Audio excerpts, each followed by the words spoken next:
who are in love with her, to you who dream of her, to you who expect so much of her, and to you also.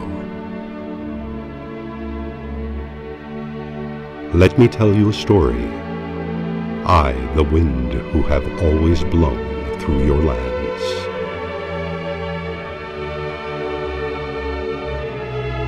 25 million years ago, in the center of a large basin enclosed by the rocky embrace of the mountains, when life had not yet given birth to the first of your ancestors, my breath already swept across a humid Bardena full of life, which stood majestic, crowning thousands of meters of dust and stone deposited by the age-old activity of vigorous mountain streams and rivers winding across the plains.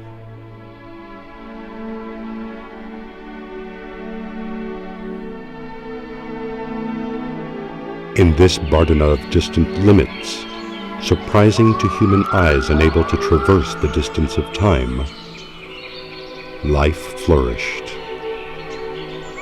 Remote species of crocodiles, turtles, beavers, large herbivores, and tiny rodents found shelter in this land dominated by lakes of clear waters, shaded by the vegetation of the wetlands and the forest.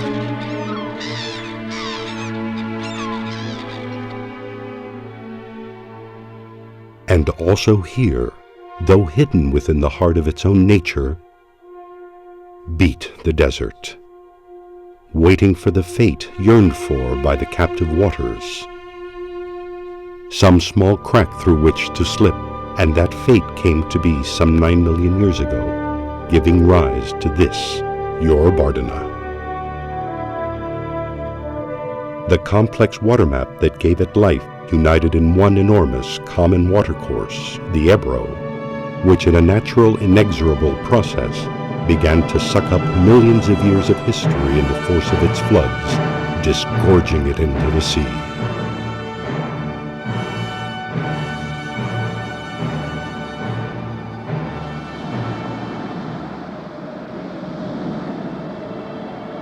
Time, water, and I, the wind, beating, shaping, creating.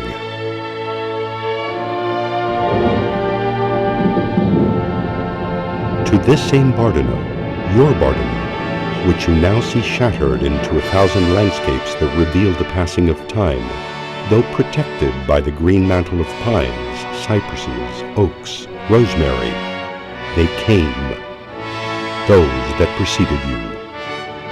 Those nameless men and women whose legacy, involuntarily deposited across its vast geography, has waited almost 6,000 years to be revealed to your eyes.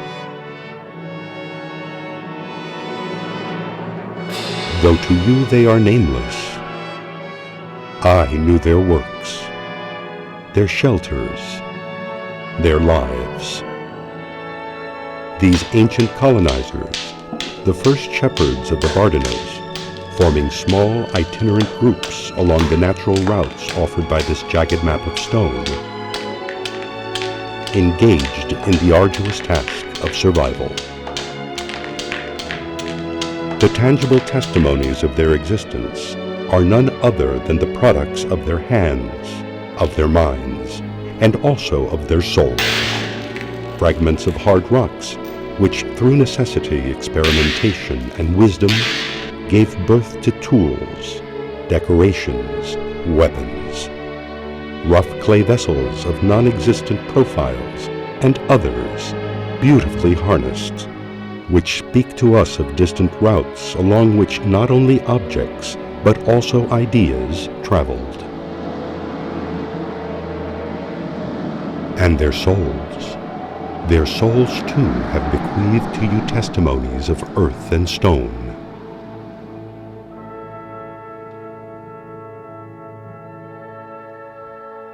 For 2,000 years, the Bardenas nurtured generation after generation of shepherds. And for a further 1,000 years, in an ancient era, the Bronze Age, I saw their children and their children's children put down roots in this land, I saw them raise houses, streets, entire villages, standing atop impressive hills from where they exercised their power as hierarchical centers controlling the entire Bardena.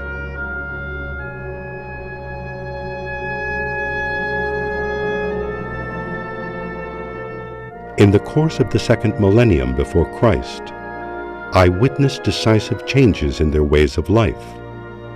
The attraction that the land exercised over these men, the security it offered them, the power it gave them, anchored them once and for all to it.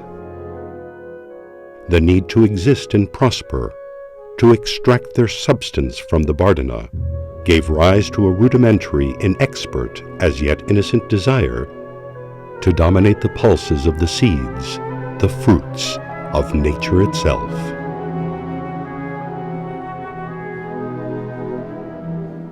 Farmers and shepherds, but also hunters and gatherers, immersed in small humanized landscapes beyond the limits of which stretched thousands of hectares of virgin, mature, generous forest.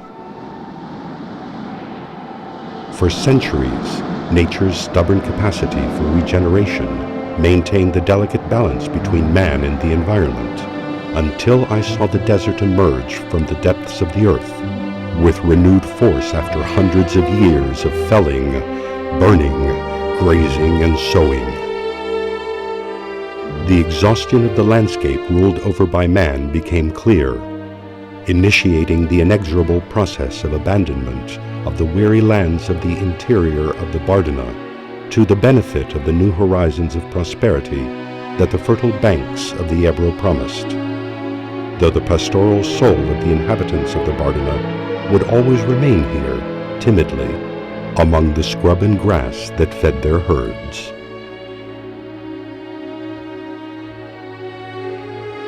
The generous map of furrows chiseled by time heard distant voices from the peninsula, from Central Europe.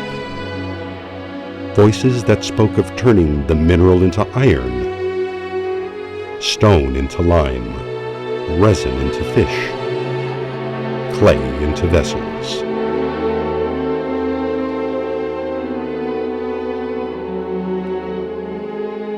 The echoes of Rome, which arrived stripped of the sound of trumpets, merged in a symbolic culture of prudent restraint, until the downfall of the empire once and for all silenced the voices of your landscape. And for 700 years, in your desert, the silence was absolute.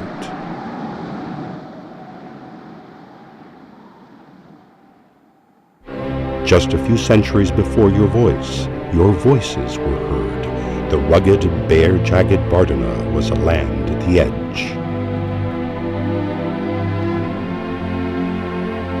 The 13th century of our era covered the impregnable summits shaped by my fury with castles and walls, sturdy bastions to defend the borders of the emerging kingdom of Navarre. This desert, land of shepherds, was also a land of shelter, of traps, of legend.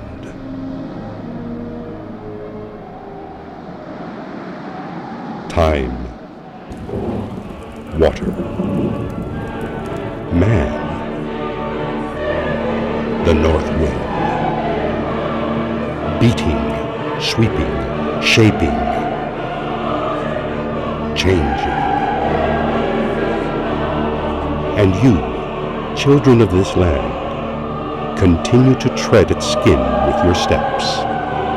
Continue to shape its destiny with your hands. For beneath this rough mantle of the infinite crossed lines, life continues to pulsate.